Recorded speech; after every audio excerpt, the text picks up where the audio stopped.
나실인 어떤 뜻입니까? 구별되고 또 하나님께 바쳐졌다. 다시 한번 여쭤볼게요. 나실인 어떤 뜻입니까? 구별되고 하나님께 바쳐졌다. 하나님께 바쳐졌어. 이 사무엘이 뒤에 등장하는 사무엘이 바로 나실인입니다. 나실인이죠. 그래서 한나 어머니가 기도해서 아들을 얻었는데 하나님이 원하신 것이 아니라 어머니가 서원을 했어요. 만약에 제게 아들을 주시면 하나님께 바치겠습니다. 그때 바로 바친다는 말이 나실, 나즈르 이런 뜻이에요. 그러니까 하나님께 구별해서 드리겠다 이런 말이에요. 자, 이 나실이는 세 가지를 이제 규칙으로 규례로 주었는데, 첫 번째, 자 이게 이제 포도주나 독주, 술을 마시지 말라 이런 거예요. 두 번째, 머리에 삭도를 대지 마라, 머리를 깎지 말라는 뜻이에요. 세 번째, 시체를 만지거나 가까이 하지 말라. 이 세 가지를 규례로 주었어요. 거기다 하나 더 붙이면 부정한 음식을 먹지 말라 그랬는데, 이것은 나실인뿐만 아니라 모든 유대인들에게 다들 해당되기 때문에 그냥 세 가지가 나실인의 특징입니다. 포도주와 독주를 마시지 말라. 이건 죄의 통로를 끊어버리라. 머리를 자르지 말라. 내 인생은 누가 주장하신다? 하나님이 주관하신다. 그리고 시체를 가까이 하거나 만지지 말라. 이것은 뭐예요? 죄를 멀리하라. 이런 뜻에서 나실인 이렇게 준 거예요. 1절을 한번 다시 보도록 하겠습니다. 1절을 보십시오. 자, 이게 그 당시 문제가 이렇습니다. 이스라엘 자손이 다시 여호와의 목전에 악을 행하였으므로, 이게 이제 원인입니다. 그러면 결과가 있을 거 아니에요? 결과가 그 다음 구절에 있죠. 여호와께서 그들을 얼마 동안? 40년 동안 블레셋 사람들의 손에 넘겨주시니라. 이 손에 넘겼다는 말은 그들을 주장하되 블레셋 사람들이 주장하겠다. 그리고 블레셋 사람들이 지배하게 했다 이 말이에요. 구약에서 주로 손 그러면은 능력이에요. 힘이에요.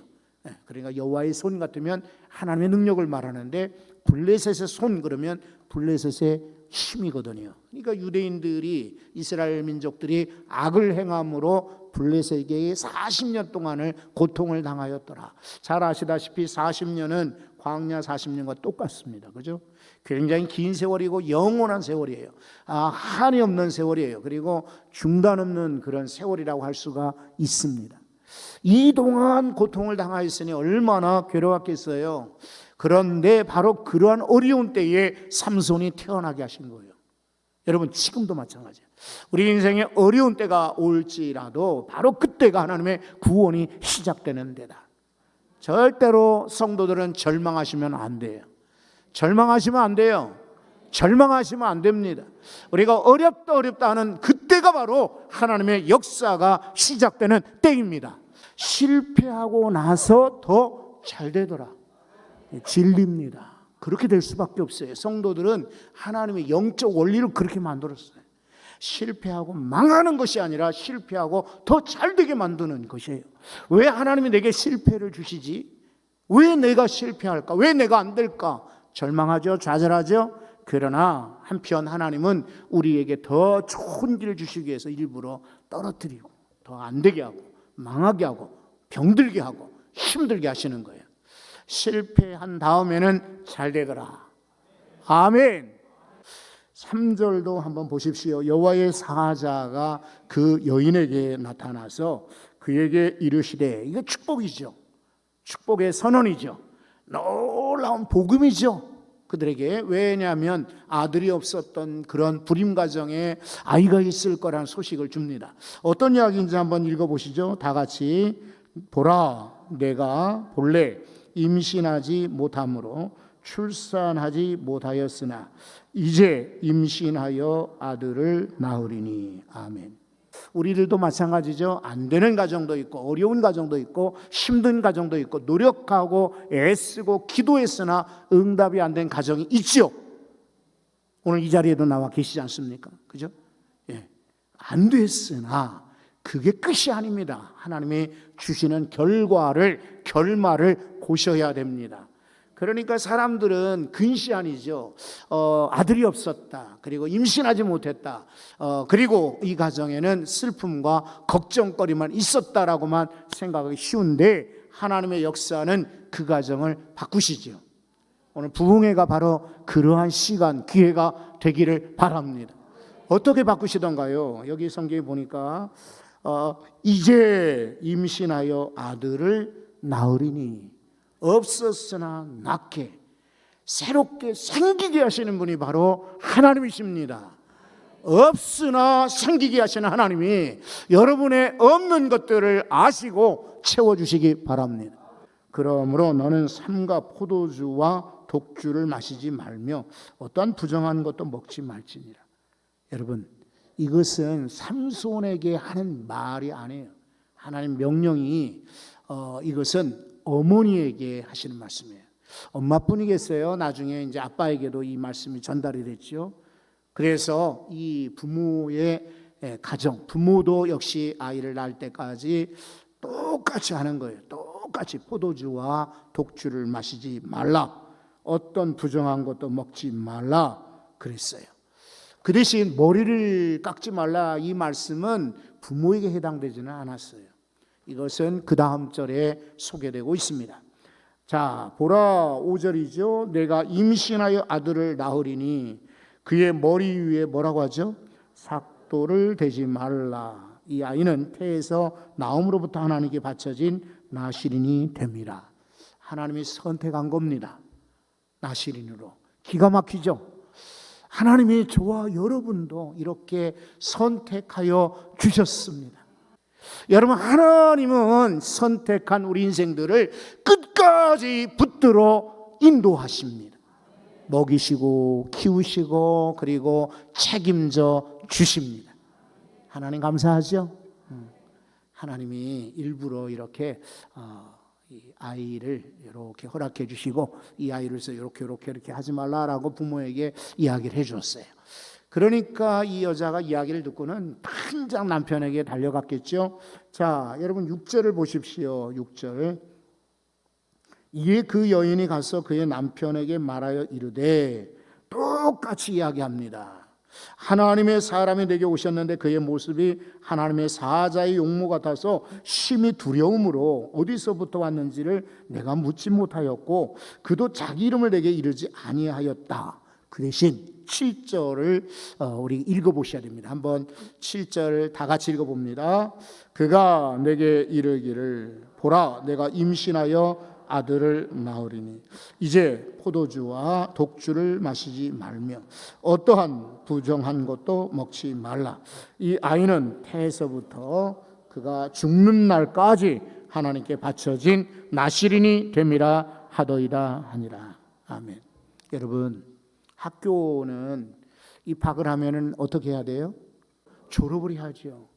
그리고는 다시 그 학교에 입학을 하나요? 학교는 졸업하면 그만해요. 근데 여러분, 교회는 죽는 날까지 다니는 인생 학교입니다.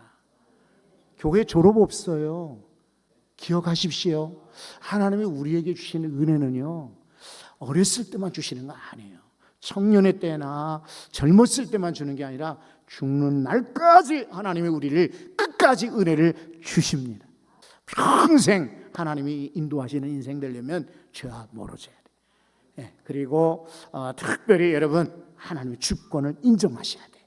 그리고 무엇보다 죄의 통로를 끊어버리고 은혜의 통로를 받아들이셔야 돼요. 할렐루야. 그런데 가만히 보면요, 이 나시린, 이 삼손의 인생과 예수님의 인생과 유사한 점이 많아요. 그래서 성경을 볼 때에 바로 이 삼손 이야기는 어쩌면 예수님 이야기를 우리에게 들려주는 것 같다, 이렇게 여겨져요. 그래서 여러분 한번 들어보세요. 무슨 얘기인가 하면, 삼손이 태어나기 전에 탄생할 것을 알려줬죠. 동일하게 마리아에게 누가 나타나 알려줬던가요? 천사가. 똑같죠. 그리고 삼손의 어머니는 불임, 아이가 없는 가정으로 기적적으로 태어났죠. 마찬가지로 예수님도 마리아, 처녀인 마리아에게 기적적으로 태어났죠. 두 가정이 비슷하죠. 불임 가정에 기적이 일어났다. 그리고 여기 예수님에게도 기적이 일어났다. 또 예수님께서는 세상을 죄에서부터 구원하시기 위해서, 세상을 구원하시기 위해서 이 땅에 오셨죠. 예수라는 이름 자체가 구원자라는 말 아닙니까? 그러면 삼손은 왜 이 땅에 왔을까요? 아까 1절과 2절을 읽었던 것처럼 블레셋에서부터 이스라엘 민족을 구원하기 위해서. 구원자로 온 것은 똑같아. 다만 예수님은 온 세상을 대상으로 하고 있고 삼손은 이스라엘 민족을 구원하기 위해서. 한 가지 더 유사점이 있다면 삼손에게 하나님의 영이 임하게 돼. 하나님의 영이 임함으로 그가 힘을, 삼줄을 끊고 사자를 찢고 그리고는 나귀 특별을 가지고 1000명을 물리쳐요. 예수님께서도 움직이실 때마다 하나님의 영이 함께 하셨죠. 그래서 사단 시험도 물리치셨고 세례받을 때부터 하나님의 성령이 임하였잖아요. 그래 가난한 자에게 복음을 전하고 눈먼 자에게도 보게 하고 갇힌 자를 자유롭게 하는 것이 바로 하나님의 영의 역사였습니다. 사랑하는 성도 여러분, 이와 같이 저와 여러분도 하나님의 영으로 충만합시다. 혹시 성경을 가지고 있으면 보세요. 자, 성경 사사기 13장 마지막 절입니다. 25절을 한번 읽어봅시다. 25절. 소라와 에스다올 사이 마하네단에서 여호와의 영이 그를 움직이기 시작하였더라. 아멘. 여러분, 여러분의 계획, 생각으로 움직이지 말고 하나님의 영이 여러분을 움직일 수 있기를 바랍니다. 하나님의 영이 우리 성도들을 움직이기를 소망합니다. 그리고 또 하나 성경 구절 14장 6절입니다. 14장 6절. 자, 여러분 이 말씀도 한번 읽어보시죠. 여호와의 영이 삼손에게 강하게 임하니 그가 손에 아무것도 없이 그 사자를 염소 새끼를 찢는 것 같이 찢었으나 그는 자기가 행한 일을 부모에게 알리지 아니하였더라. 여호와의 영이 삼손에게 강하게 임하였다. 오늘 저녁에 하나님의 영이 찬송하고 기도하는 여러분에게 임하기를 소원합니다. 뒤에 14장 19절입니다. 14장 19절이에요. 19절 말씀을 또 읽어봅니다. 여호와의 영이 삼손에게 갑자기 임하시매 삼손이 아스글론에 내려가서 그곳 사람 30명을 쳐 죽이고 노략하여 수수께끼 푼 자들에게 옷을 주고 심히 노하여 그의 아버지의 집으로 올라갔고. 아멘. 하나님의 영이 삼손에게 갑자기 임하였다라고 말하고 있습니다. 그래서 30명을 한 번에 죽였던 거예요. 한 구절 더 찾겠습니다. 15장 14절이에요. 15장 14절을 한번 또 읽어봅니다. 다 같이.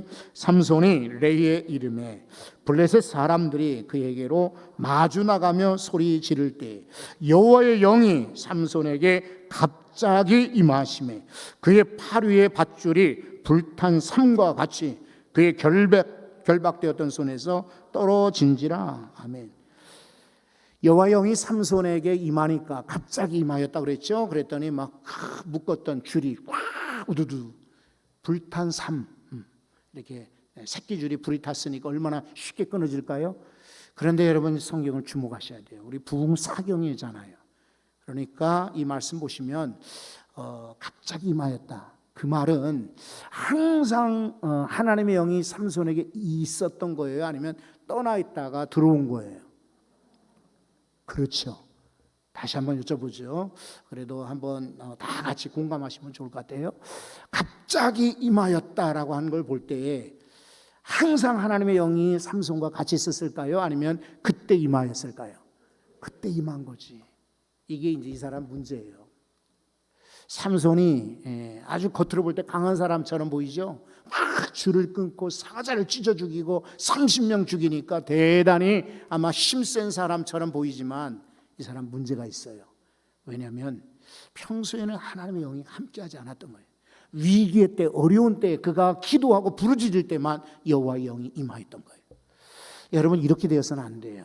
우리 하나님의 영이 항상 여러분과 함께 계셨어. 여러분을 움직이고 힘을 주시기를 소망합니다.